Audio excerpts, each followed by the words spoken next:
You see, tennis players don't actually make that much money. Tennis is one of the most popular sports in the world, and it's no secret that top-ranked players like Serena Williams, Roger Federer, Rafael Nadal, and Novak Djokovic earn millions of dollars in prize money, and also them sweet endorsement deals.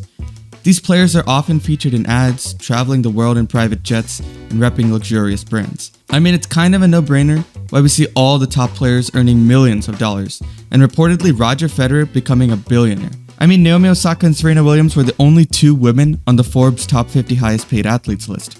They were both tennis players. So yeah, one would think that this kind of money would end up trickling down to all the tennis players. Nope. While this lifestyle is possible for a select number of players, the reality for the majority of tennis players is vastly different.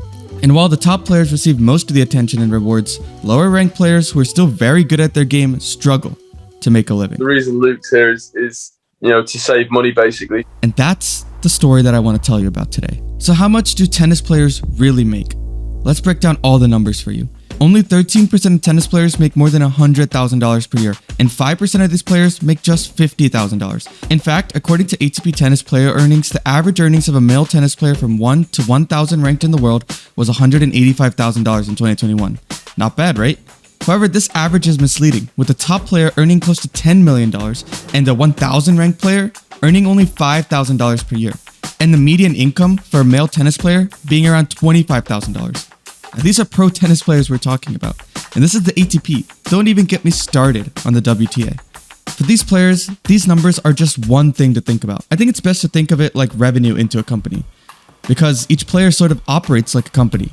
There are whole hosts of costs that they got to deal with. They got to pay for their own travel accommodations, coaching expenses, and their prize money isn't often enough to cover all these expenses. It's reported that professional tennis players spend anywhere between $50,000 to $150,000 just on travel, depending on where they're traveling. And food costs between $5,000 and $30,000. Coaches cost at least $50,000 per year. And these expenses don't even include equipment, trainers, physiotherapies, tournament fees, penalties, medical expenses, and the list goes on. So most tennis players who aren't ranked better than around 150 in the world can't even break even. And some players have to work part-time jobs just to make ends meet. We're talking about the greatest tennis players on the face of the earth. Okay, so let's talk about the prize money. We'll get into sponsorships in a bit, but the prize money are the tennis players' main source of income. Now, there's no contract between the players and the ATP or WTA. In theory, this sounds great. You win, you get paid. You win more, you get paid more. You win the big tournaments, you get paid the most. But the prize money for the Grand Slams, Wimbledon, US Open, Australian Open, and French Open, and the top tier ATP and WTA tournaments like Miami, Indian Wells, Monte Carlo, are extremely high compared to the Challenger and Future tournaments that the lower ranked players play in. Okay, this also sort of makes sense because these are bigger tournaments. However, even within the tournaments, well, they distribute the prize money unevenly, with a majority of the prize pool going to the top ranked players who really end up winning it all. For example, the winner of the US Open in 2022 made $2.6 million. The runner-up took home $1.6 million. This is similar between all the major tournaments. But for example, the first-round loser at the Australian Open in 2023 made $73,000. And then you compare that to the prize money at a futures tournament where the winner takes home anywhere between $15,000 and $25,000. And it's hard to blame these smaller tournaments. They get less exposure, hardly any TV coverage because usually the top players aren't playing at these tournaments. Hence, these tournaments hardly get any sponsors, which ultimately leads to less payouts. And this unequal distribution of prize money means that lower ranked players who don't progress far in the tournaments, or don't even qualify for the Grand Slams, earn very little money, which leads to this cycle of having to play smaller tournaments to get even some ranking points, settle for lesser resources because you don't have the money, which means facing less competition to get better and move up the ladder board, and then the cycle continues again and again and again. And then forget about any major brand deals for these players. Sponsorship and endorsement deals can provide players with a meaningful amount of income, especially considering all the costs that they gotta go through. But they're usually only offered to the top ranked players who have a large following and are just more marketable. I mean, this also sort of makes sense. Top ranked players are usually given more airtime, and as a result, they generate more revenue for the tournament organizers and the sponsors. The only caveat is if you're young and having success. At least that's according to James Bears, a tennis agent for Top Notch Management that represents John Isner. And in a Forbes article, he also said that someone with ample hype as a junior can easily earn a solid 6 figures from their apparel contract. And he went on to say that the top 100 men are making money on apparel or racket deals, with only the top 40 or so making enough to go an entire year without winning a tournament. And on the women's tour, it's really only the top 50 that are making enough money through that. So yeah, everyone else you see on the courts rocking Nike or Adidas shoes and the merchandise and the latest head Wilson or Babolat rackets, well yeah, they just got it for free.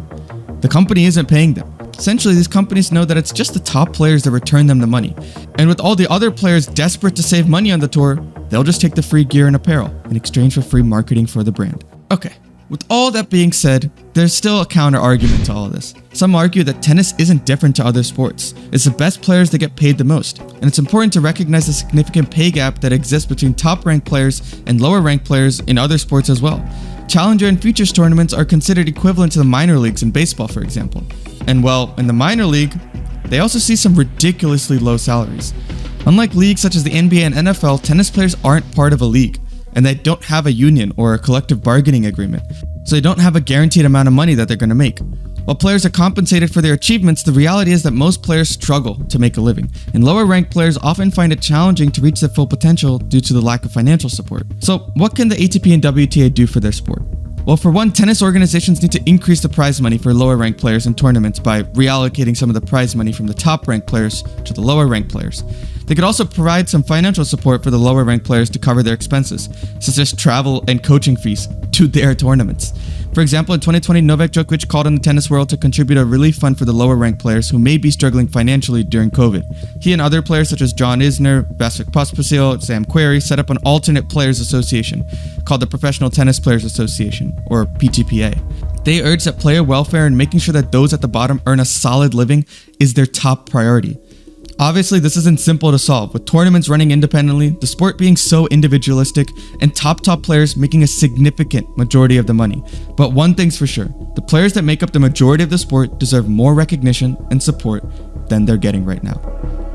If you like this video, we spent quite a bit of time on them. We'd appreciate if you could subscribe and follow us across all our social channels. We're hoping to provide you with some more in-depth sports videos just like this one.